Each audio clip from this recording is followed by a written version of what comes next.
하나님 말씀은 구약성경 창세기 21장 6절에서 8절까지입니다. 우리 같이 한 목소리로 함께 읽겠습니다. 사라가 이르되 하나님이 나를 웃게 하시니 듣는 자가 다 나와 함께 웃으리로다. 또 이르되 사라가 자식들을 먹이겠다고 누가 아브라함에게 말하였으리요마는 아브라함의 노경에 내가 아들을 낳았도다 하니라. 아이가 자라매 젖을 때고 이삭이 젖을 때는 날에 아브라함이 큰 잔치를 베풀었더라. 아멘. 웃음이 된 비웃음이라는 제목으로 설교하려고 합니다. 지금 여기에서는 이제 사라가 웃고 있습니다. 하나님이 나를 웃게 하시니. 지금 여기서 웃는 이 웃음, 이것은 사실 처음부터 사라를 웃게 했던 웃음이 아니라 사실 이 웃음은 원래 비웃음이었죠.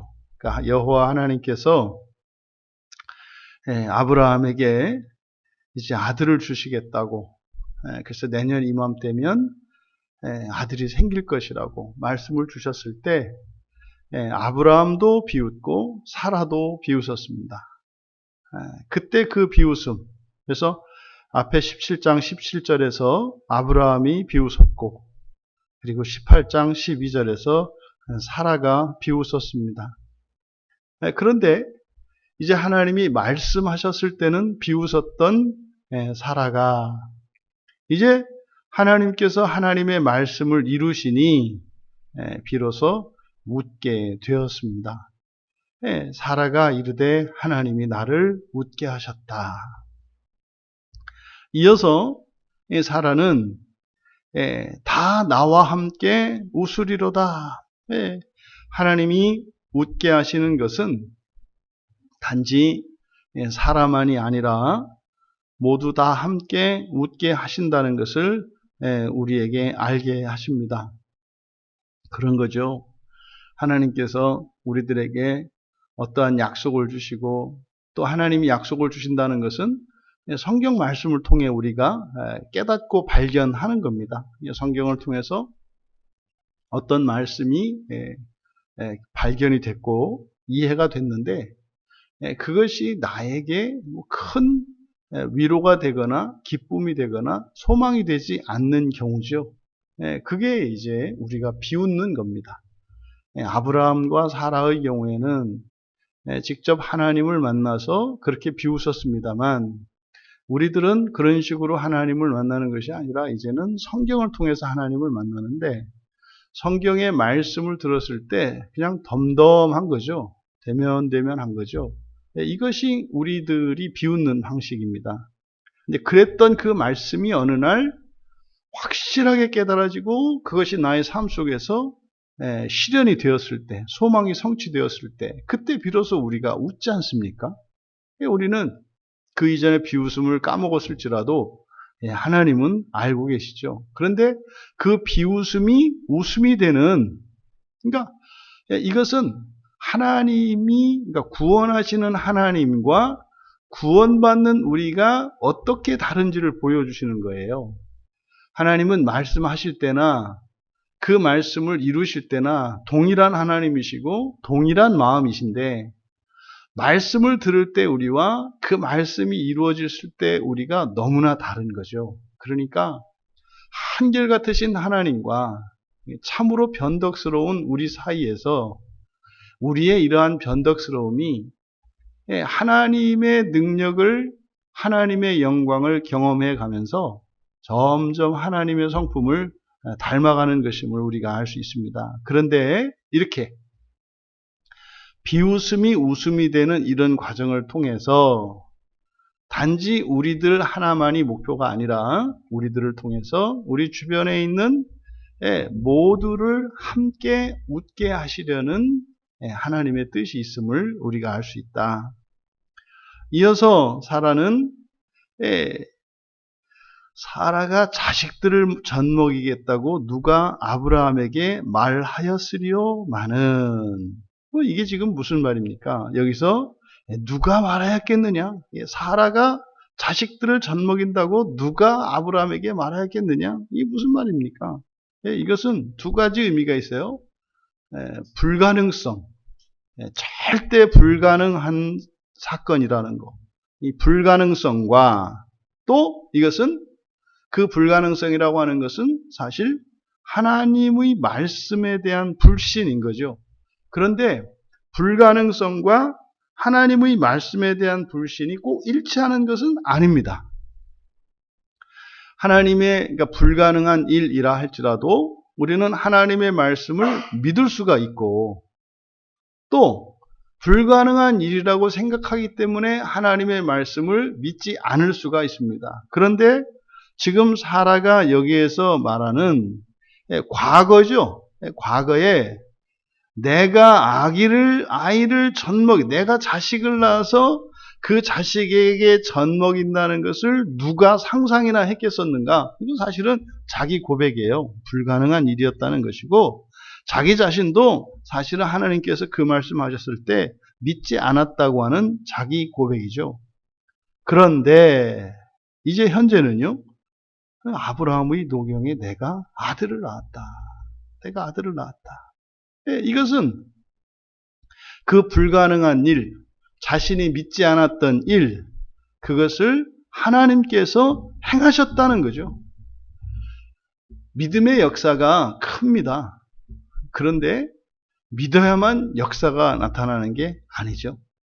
믿지 않는 것 중에도 하나님의 역사는 하나님의 뜻대로 다 이루어집니다. 그러면 여기서 그렇게 절대 불가능한 일이었고 또 그것을 믿지 않았던 사라에게 하나님께서 하나님의 말씀을 이루어 주셨습니다.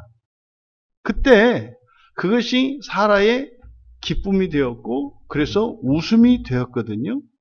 그러면 여기서 단지 하나님께서 주신 그 아기로 기뻐하고 또 그것을 자신의 자랑 삼는 것에 그치지 말고 과거 자신이 가졌던 그 불신을 극복하고 믿음이 자라가야 합니다.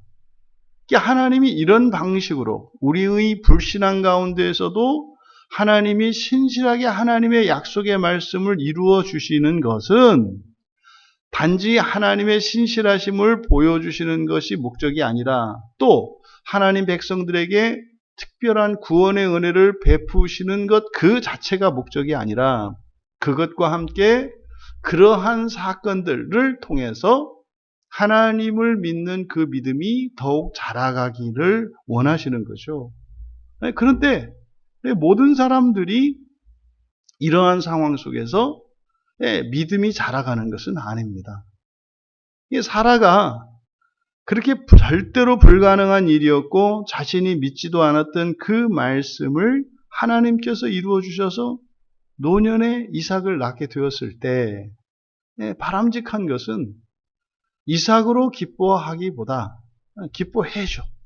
하지만 거기서 더 나아가 하나님을 불신하였던 자기 자신을 회개해야 합니다. 그래서 앞으로 똑같은 하나님의 약속의 말씀이 사라에게 주어졌을 때 이제는 과거에 행했던 그것과는 다른 태도로 하나님의 말씀을 받을 수 있어야 하는 거죠. 신앙의 진전이 일어나야 합니다. 이제 그것은 사라의 몫입니다. 이어서 이제 8절에 아이가 자라매 젖을 때고 이삭이 젖을 때는 날에 아브라함이 큰 잔치를 베풀었다. 이 8절에서 밝히고자 하는 바는 하나님의 역사는 단지 아이가 태어나게 할 것이다라고 하는 그 말씀만 이루시고 끝난 것이 아니라 지속되는 하나님의 역사를 나타냅니다. 이 8절에서는.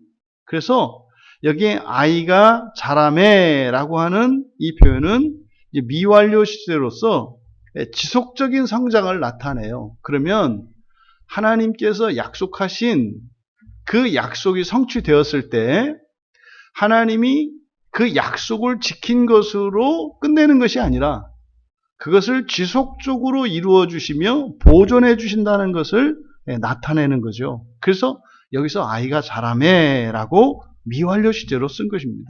그러니까 하나님께서 복을 주세요. 그러면 복을 줬으니까 그 복을 네가 가지고 어떻게 하든지 그거에 따라서 그 모든 책임은 너에게 있어. 이렇게 내버려 두시는 것이 아니라 주신 그 복을 어떻게 해요?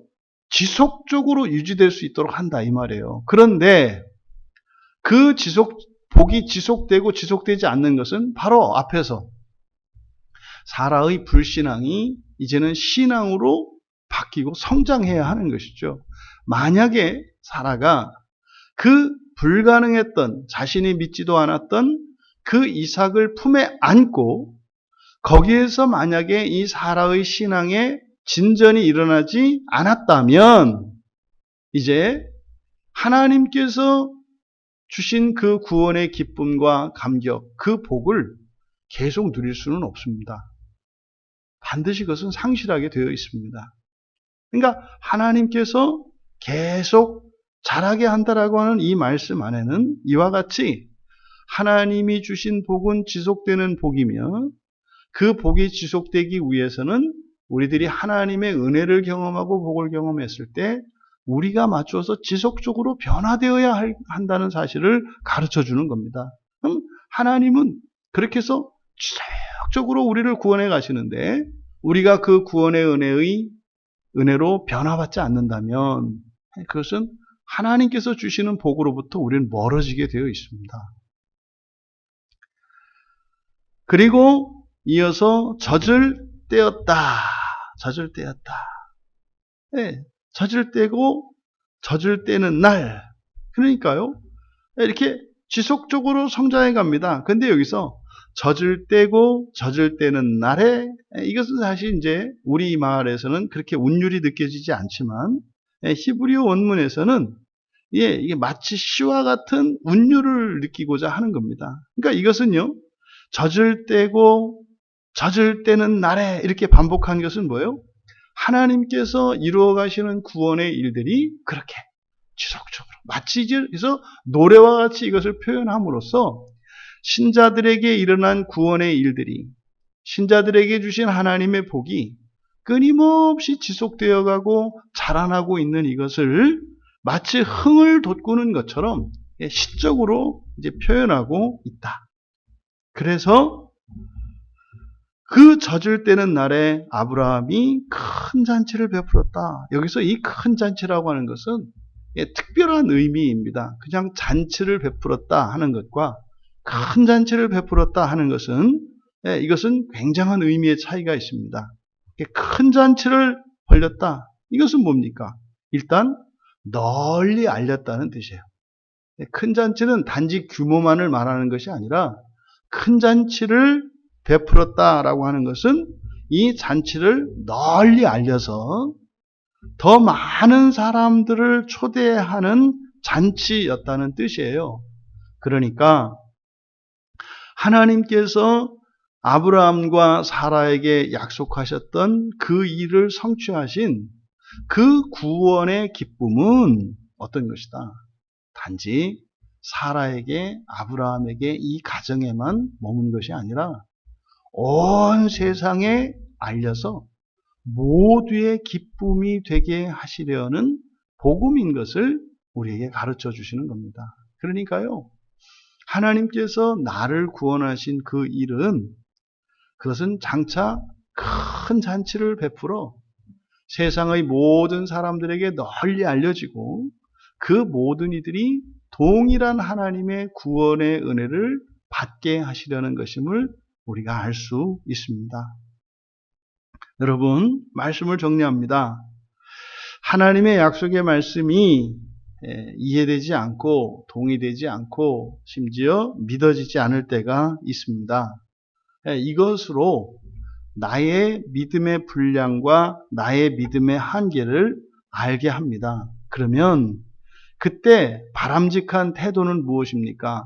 사라와 아브라함을 통해서 우리가 얻을 수 있는 교훈, 믿지 않는다고 그 하나님의 말씀을 거부할 것이 아니라 믿음의 분량을 넓혀주시도록 기도해야 된다는 사실을 우리에게 깨우쳐 줍니다.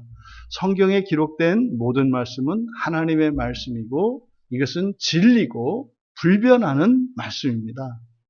내가 그 말씀이 믿어지지 않는다고 해서 그 말씀이 성취되지 않는 것이 아니죠.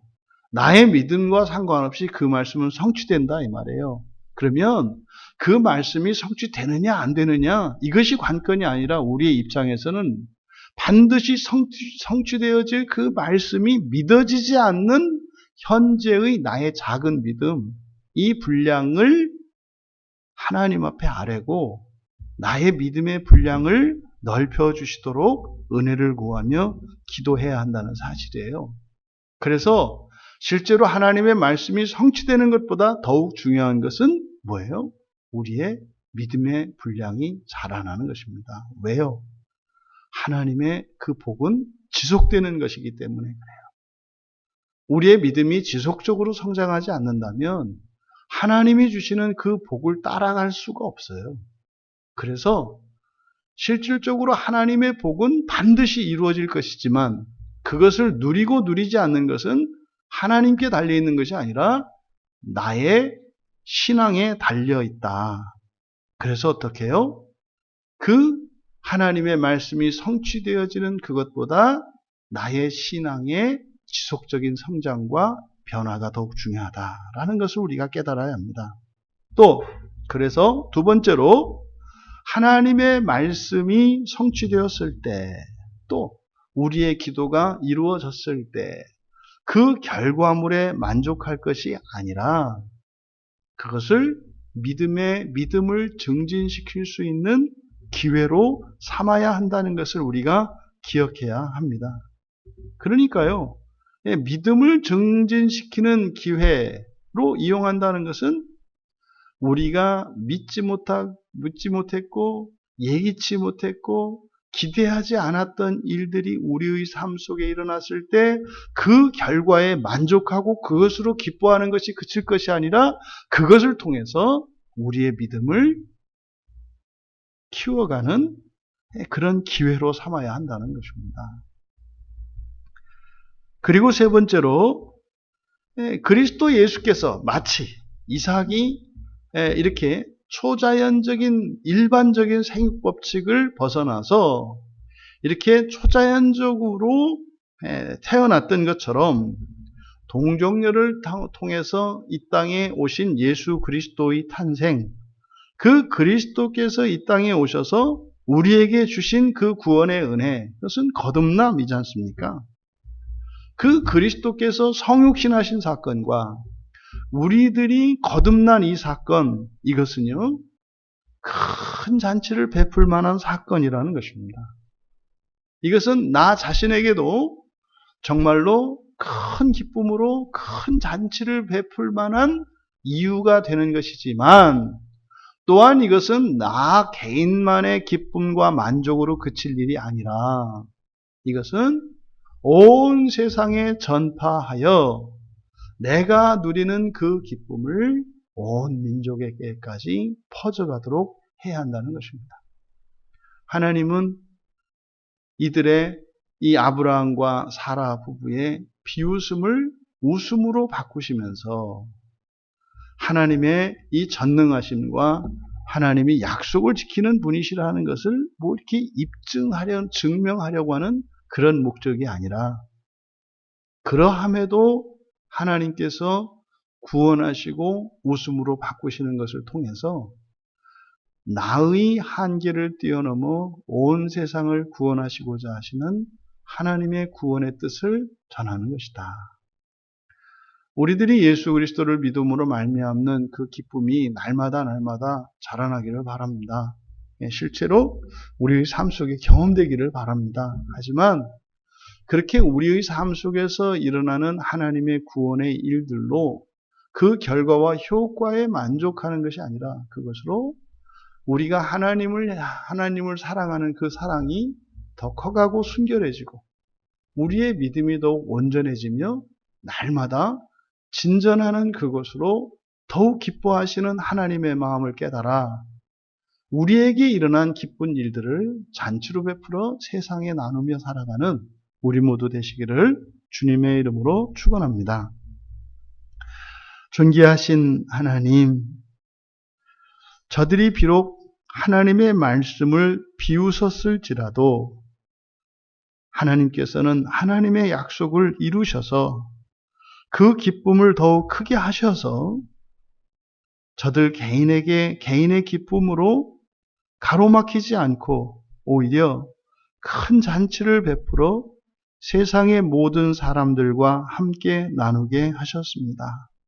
하나님, 저희들에게도 하나님 말씀을 비웃는 불신앙이 있음을 고백합니다. 하지만 저희들의 이러한 불신앙에도 불구하고 신실하게 구원하시는 하나님으로 인하여 저희들을 통해 더 많은 이들이 하나님의 잔치에 참여할 수 있도록 은혜를 더하여 주시옵소서. 감사하며 예수님의 이름으로 기도하옵나이다.